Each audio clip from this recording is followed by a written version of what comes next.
കൊല്ലം കരുനാഗപ്പള്ളിയിൽ വിദ്യാർത്ഥിനിയെ KSRTC ബസ്സിൽ നിന്ന് രാത്രി ഇറക്കിവിട്ടതായി പരാതി.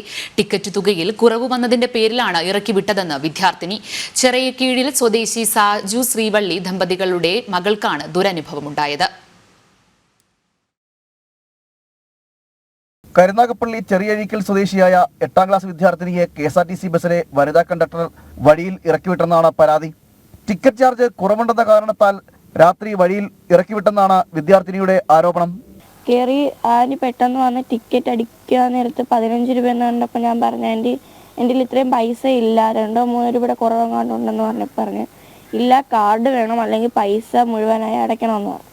അപ്പം ഞാൻ പറഞ്ഞു ആൻറ്റി ഇങ്ങനെ സ്കൂളിൽ നിന്ന് വരിക, അങ്ങനെയൊക്കെ പല എക്സ്ക്യൂസും പറഞ്ഞിട്ട് ആൻറ്റി കേട്ടില്ല.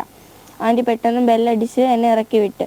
അപ്പോൾ അവിടെ ഇരുന്ന ആൻറ്റിമാരൊക്കെ പറയുന്നുണ്ടായിരുന്നു പൈസ തരാമെന്ന്, പക്ഷേ അതിനുള്ള സാവകാശം പോലും തരാതെ തന്നെ ഇറക്കി വിട്ട ആൻറ്റി. പെട്ടെന്ന് തിരിഞ്ഞൊന്നും പറയാൻ പറ്റിയില്ല.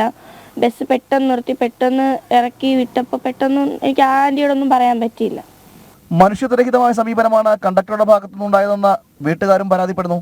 ഞാൻ പടിഞ്ഞാറ് ചെന്നിട്ട് ഇവിടത്തേക്ക് പറഞ്ഞത് വല്യഴിക്ക ബസ്സാണ്, അത് തിരിച്ചു പോയെന്ന് പറഞ്ഞ്. അപ്പോൾ അതൊരു വനിതാ കണ്ടക്ടറായിരുന്നു. അത് നമ്മുടെ ആ കണ്ടക്ടറുടെ ഒരു കുഞ്ഞായിരുന്നുവെങ്കിൽ പോലും അത് എന്തോ എനിക്ക് അറിയത്തില്ല, 2 രൂപ അല്ലെങ്കിൽ 3 രൂപ കുറവ് അവരുടെ കയ്യിൽ നിന്ന് എടുക്കാമായിരുന്നല്ലോ. അത് എൻ്റെ മോളെ 12 വയസ്സുള്ള എൻ്റെ മോളെ ഈ ഒരു അവസ്ഥ, ഈ ഒരു ലോകത്തെ പറ്റി അവർക്ക് ചിന്തിക്കാൻ പോലും ഒരു കഴിവില്ലായിരുന്നോ എന്നാണ് ഞാൻ ചിന്തിക്കുന്നത്. 12 വയസ്സുള്ള എൻ്റെ മോളെ ഇറക്കി അവർ വിട്ടപ്പോൾ കൈക്ക് പിടിച്ച് കുഞ്ഞിനെ അവർ ഇറക്കിയത്. തുടർന്നുള്ള നടപടി എന്ന് പറഞ്ഞാൽ ഇത് ഇനി ആർക്കും ഉണ്ടാകാത്ത രീതിയിലുള്ള ഉണ്ടാകണം. അതുകൊണ്ട് നടപടി എടുത്തതിന് പോകാൻ പോവുകയാണ്. കണ്ടക്ടറുടെ സമീപനത്തിനെതിരെ നിയമ നടപടികൾ സ്വീകരിക്കുമെന്ന് ബന്ധുക്കൾ അറിയിച്ചു. ജനം, കൊല്ലം.